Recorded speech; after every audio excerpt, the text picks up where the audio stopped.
ঋষিকেশ দাস নামে এক ব্যবসায়ী ১৯৩১ সালে প্রায় ২২ বিঘা জমির ওপর একটি বাগান বাড়ি নির্মাণ করেন। বাড়ির চারপাশে তিনি সাজিয়ে তোলেন বিভিন্ন দেশ থেকে আনা দুর্লভ প্রজাতির গোলাপের বাগানে। তখন থেকে এর নাম হয় রোজ গার্ডেন।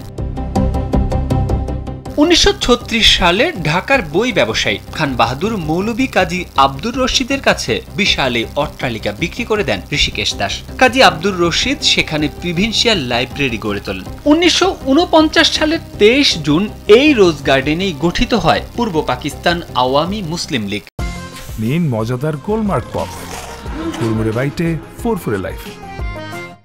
১৯৫৫ সালে মুসলিম শব্দটি বাদ দিয়ে দলটির নতুন নাম হয় পূর্ব পাকিস্তান আওয়ামী লীগ। ২০১৮ সালে ব্যক্তি মালিকানাধীন পুরাকীর্তি হিসেবে সংরক্ষিত এই বাড়ি কিনে নেয় তৎকালীন আওয়ামী লীগ সরকার। এতে ৩৩১,৭০,২,০৯০ টাকা ব্যয় হওয়ার কথা জানায় সরকার।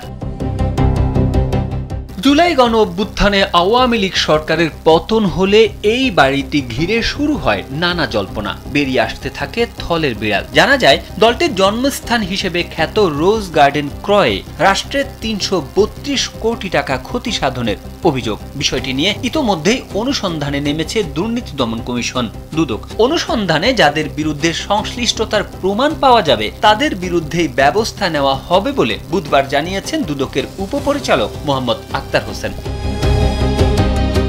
দুদক সূত্রে জানা গেছে, রোজ গার্ডেন নামের বাড়িটি কেনার ক্ষেত্রে গৃহায়ন ও গণপূর্ত মন্ত্রণালয়ের সংশ্লিষ্ট ব্যক্তিদের অসাধু যোগসাজশের কারণে রাষ্ট্রীয় কোষাগার থেকে বিপুল পরিমাণ অর্থের ক্ষতি হয়েছে। অভিযোগের সত্যতা যাচাই ও সম্পূর্ণ অনুসন্ধান কার্যক্রম পরিচালনার জন্য দুদক কর্মকর্তাকে দায়িত্ব দেওয়া হয়েছে। তারেক আহমেদ, কালবেলা।